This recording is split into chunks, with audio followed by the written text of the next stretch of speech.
ایک شخص اپنا واقعہ بتاتا ہے، کہتا ہے کہ میں نے بھی ایک دن گھر سے نکلتے ہوئے یہ دعا پڑھی، کیونکہ میری عادت تھی اور اللہ پر توکل کرتا تھا وہ. تو کہتے ہیں میں نے گھر سے نکلتے ہوئے دعا پڑھی، بسم اللہ توکلت علی اللہ، میں اللہ کے نام سے شروع کرتا ہوں، اللہ پر توکل کرتا ہوں، ولا حول ولا قوت الا باللہ، اور نہ میرے اندر کوئی طاقت ہے نہ قوت ہے مگر یہ جو اللہ نے مجھے توفیق اور عطا کی ہے.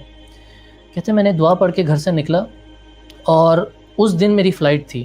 اس سے کچھ دنوں پہلے کہتے ہیں میں نے آن لائن بکنگ کی تھی فلائٹ کی، اور پھر اس دن میں نے فلائٹ کے لیے جانا تھا، تو یہ دعا پڑھ کے گھر سے نکلا. کہتے ہیں رستے میں ایک ٹریفک ایکسیڈنٹ ہوا تھا، اس وجہ سے انتہا کا ٹریفک جیم، اور کہتے ہیں میں اس جیم میں بلاک ہو گیا. اب کہتے ہیں میں ویٹ کر رہا ہوں کب ٹریفک جیم ختم ہوگا. تو جب ٹریفک جیم ختم ہوا، کہتے ہیں بہت دیر ہو گئی تھی مجھے، میں جلدی سے جو ہے گاڑی اسپیڈ میں ڈرائیو کی اور ایئرپورٹ تک پہنچا. لیکن جب میں وہاں پہنچا، اینڈ میں ایئرپورٹ کے اندر انٹر ہوا، تو پتہ چلا کہ میری فلائٹ جو ہے وہ آلریڈی ٹیک آف ہو چکی ہے اور میں ڈیلے کر دیا. تو کہتے ہیں مجھے بہت دکھ ہوا، سوچا کہ آج کیا ہو گیا میرے ساتھ.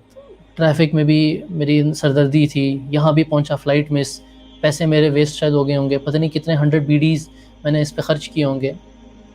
کہتے ہیں میں واپس آ گیا، رات کو آرام کیا. اگلے دن جب میں صبح اٹھا تو میں نے ٹی وی آن کیا، اور ٹی وی پہ ایک ہیڈ لائنس چل رہی تھی کہ a plane has crash landed. کہتے ہیں میں نے دیکھا کون سا پلین ہے، اور یہ وہی پلین تھا جو میں نے بک کیا ہوا تھا، وہی فلائٹ تھی. کہتے ہیں میں حیران ہو گئے کیسے ہو سکتا ہے. تو کہتا ہے I try to flash back کہ واٹ ایکچولی ہیپنڈ، کہ جب میں نے گھر سے دعا پڑھ کے نکلا، اللہ تعالیٰ کی وجہ سے، اللہ تعالیٰ کے ایون سے اللہ تعالیٰ نے ایک رستے میں ایکسیڈنٹ کروایا تھا.